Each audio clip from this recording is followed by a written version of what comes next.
Okay, so it seems that this is kind of what we're starting with. Let me turn this molding off on that back door and we'd get rid of that. I don't think we'll have to do anything with the drywall back here. But if I put in, we'll have to frame in the door and it'll take a 2x4 at the bottom and top and then 3 long ones. That way there should be space to where when we put drywall in here it's good and supported. We also need to frame in the window. Before I talk about the window, let's look at these measurements. So if we extend this wall on to the right, it'll end up hitting here, which means it's got a 3.5 inch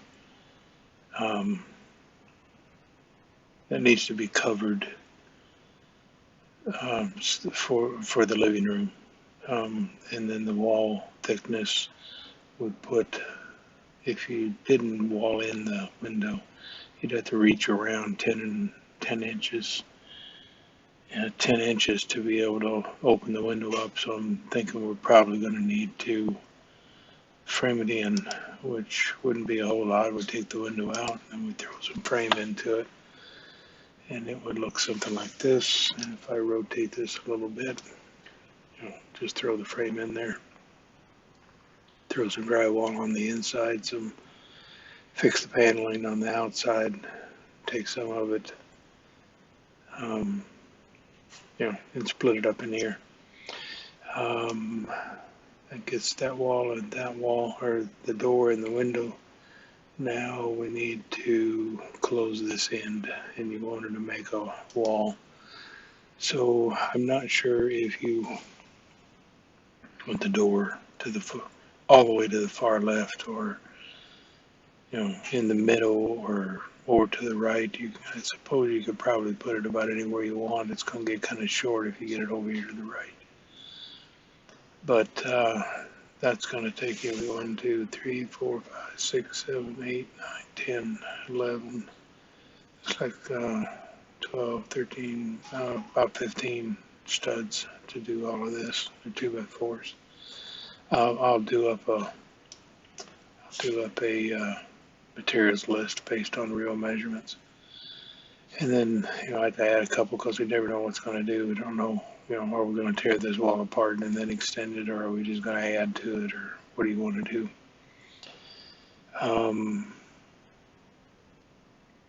So if I turn on the drywall for everything and I get rid of the stud and the frame and the door frame, that stinking line's still there because I have the originals turned on.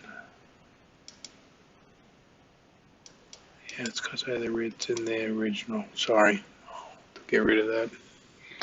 But anyways, the room would look something like this from the outside. Well, what happened to my wall there? Now you can envision that from the inside. I thought I had this fixed to where, I guess if I don't show the original, then you can see that wall. It's a nice flat wall here with 2 windows. We take the window out, and this wall would, you'd end up with an area here that would go from the edge of the wall to the edge of the window. Would be about 1.5 inches.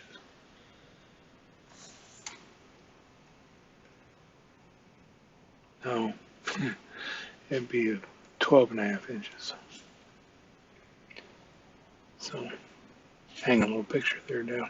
So that's kind of the concept drawing. So I'll go through and calculate how many studs would be required, how much drywall, etc., and let you know about that. All right, if we take a piece of drywall, this piece of drywall here is a 4x8 sheet. If We put it up against the wall, chop this top part off so that it will come over and fit. We can flip it over and fit it in here, depending on how tall we make the door. Right now this is 6'5" and a half, I think. 6'5" and a half.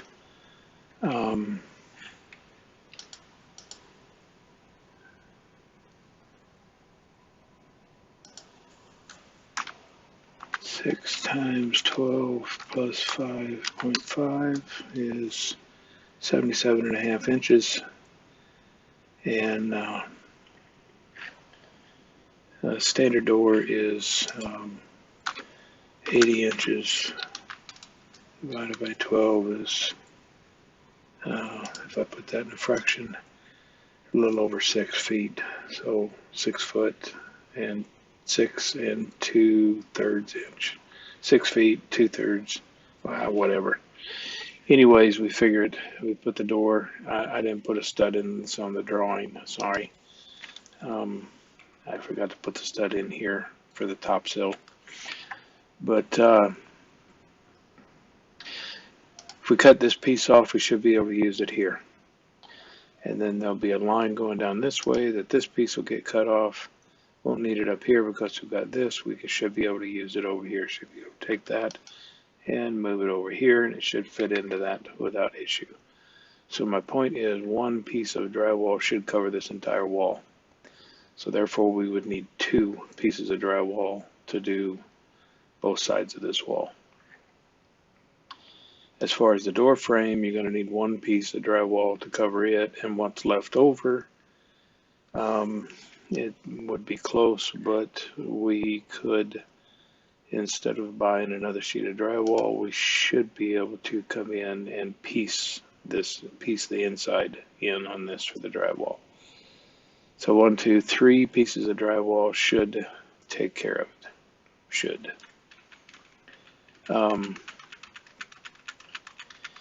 Once we get the drywall set up and hooked up, get rid of these drawings.